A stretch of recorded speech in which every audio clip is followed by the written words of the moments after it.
गर्गाचार्य जी पधारे। नंद बाबा ने कहा महाराज आप खूब पधारे, 1 वर्ष के हो गए हमारे बालक, उनका नामकरण कर दीजिए। गर्गाचार्य जी बोले सुनो नंद बाबा, कल का मुहूर्त बहुत अच्छा है, कल करेंगे नामकरण, आज तो रात्रि में विश्राम करेंगे। रात्रि में विश्राम किया। जैसे ही प्रातः काल हुआ, गर्गाचार्य जी तैयार हुए, अपना पूजन अर्चन करने लगे।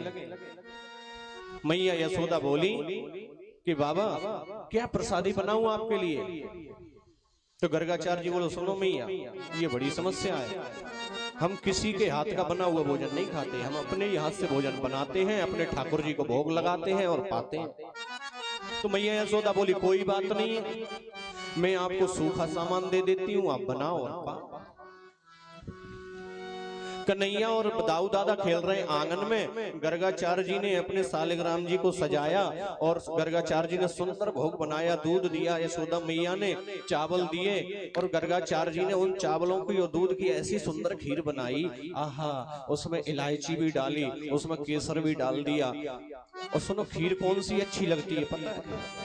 खीर वो गाढ़ी गाढ़ी सी हो जाती है, रबड़ी जैसी, और उसमें केसर डल जाए, उसमें इलायची पड़ जाए, बढ़िया सुंदर मीठी खीर होवे। आहा, आ गया ना मुंह में पानी। तो ऐसे ही पानी आ जाता है, नाम सुनते ही ऐसे कन्हैया के मुंह में पानी आने लगा।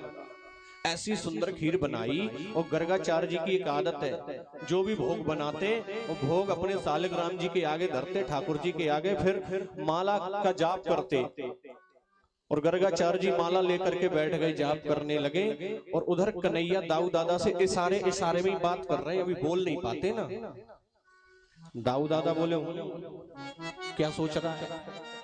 कन्हैया बोले दाऊ दादा एक ऐसा जोर को भगत आयो है, ऐसी जोर की खीर बनाई है कि मेरे तो मुंह में पानी आ गया, मेरे तो मुंह में पानी आ रहा है। तो दाऊ दादा बोले पानी आ रहा है तो दौड़ के चला जा, पाया उस खीर को।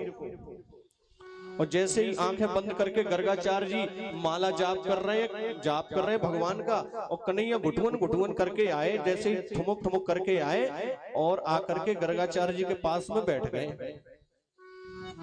और देखा कि सालिग्राम जी के पास खीर का कटोरा भरा रखा है, और कन्हैया ने उठाया कटोरा और अपनी गोदी में रखा और पाने लगे खीर को। जैसे ही गर्गाचार्य जी की माला पूरी भई और गर्गाचार्य जी ने माला छोड़ी, सामने सालिग्राम जी को देखा, खीर कहाँ है? इधर उधर देखा तो कन्हैया खीर पा रहे, पूरा सना है, मुंह सना, हाथ सने, गोदी में खीर बिखरी पड़ी है, कटोरा गोदी में धरा है। गर्गाचार्य जी चिल्लाए अरे यशोदा। मैया दौड़ करके आई, क्या हुआ महाराज? ये देख तेरे बालक ने, तेरे छोरा ने क्या कर दिया, मेरे भगवान का भोग जूठा कर दिया इसने।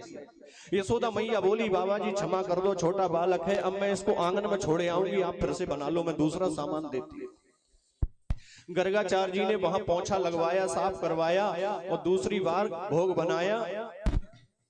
जैसे ही दूसरी बार भोग बनाया, दाऊ दादा बोले कन्हैया से अब का हुआ, अब का हो गया, अब का सोच रहे हो? तो कन्हैया बोले कि दाऊ दादा वो भगत है तो अच्छो, जोर की खीर बनावे, लेकिन एक गंदी आदत है भगत में, मैया से शिकायत कर देवे जाके।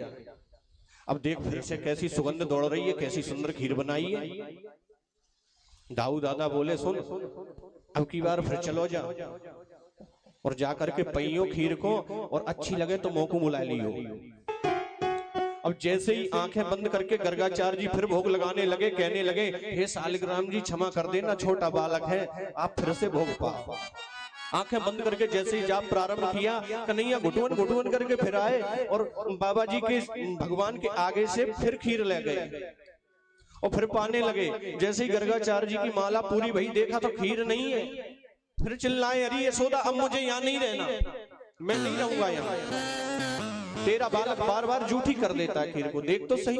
यशोदा मैया दौड़ करके फिर आई, गर्गाचार्य जी से हाथ जोड़ करके बोली महाराज वो तो गनीमत है कि खीर ही जूठी करता है, आपके सालिग्राम जी को नहीं खाता, नहीं रसगुल्ला समझ के इनको खा जाए। अरे नंद बाबा तो इसकी वजह से अपने सालिग्राम जी को जाने कहां कहां छुपावे, नहीं तो ये समझे कि ये कोई खावे की वस्तु है। मैया ने हाथ जोड़े निवेदन किया कि बाबा जी अब तो इसको कमरे में बंद कर दूंगी, आप आराम से बनाओ। मैया ने कमरे में कन्हैया को बंद कर दिया, लेकिन कुंडी लगाना भूल गई।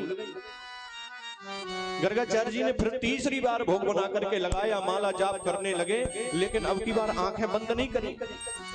देख रहे हैं कमरे की तरफ, और खिड़की में से श्रीमान जी कमर पर हाथ धर के बैठे ऐसे देख रहे हैं। गर्गाचार्य जी बोले, शैतान बालक बार बार खीर जूठी करता है, अब की बार आ तुझे देखता हूं। कन्हैया बोले, शैतानी देखी कहां है, अब दिखाऊं तो कुछ शैतानी नहीं। कन्हैया ने जैसे तैसे करके किवाड़ खोले और बाबा का ध्यान थोड़ा सा लगा, आंखें बंद भई और कन्हैया फिर आ गए। खीर का कटोरा उठा के गोदी में धरा, फिर खाने लगे। गर्गाचार्य जी की आंखें खुली तो फिर से कन्हैया सामने, लेकिन इस बार कन्हैया ने क्या किया कि अपने उस नन्हे से छोटे से स्वरूप में 4 भुजाएं प्रकट कर ली। शंख चक्र गदा पद्म चारों भुजाओं में। बोलिए कृष्ण कन्हैया लाल की जय हो। जब गर्गाचार्य जी ने ऐसे दिव्य स्वरूप के दर्शन किए तो हाथ जोड़ करके कहने लगे, प्रभु मेरी कैसी भूल हो गई, मैं आपको पहचान नहीं सका, क्षमा कर दीजिए मुझे। कन्हैया कहते हैं, बाबा जी मैंने ये स्वरूप आपको इसलिए बताया है कि आप आए हो हमारा नामकरण करने के लिए। कल मैया मेरी कुंडली दिखवाएगी आप पर, और मेरे ग्रह नक्षत्र देखकर आप सब समझ जाओगे ये परमात्मा है। तो कृपा करके इस बात को छुपाए रखना, मैया को मत बताना कि मैं परमात्मा हूं। इसीलिए आपको दर्शन दिए मैंने।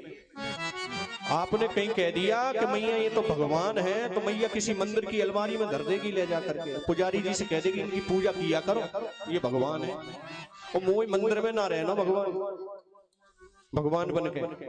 मैं तो मैया के पास आया हूं, जो माखन खाऊंगा, मिश्री खाऊंगा। गर्गाचार्य जी ने प्रणाम किया।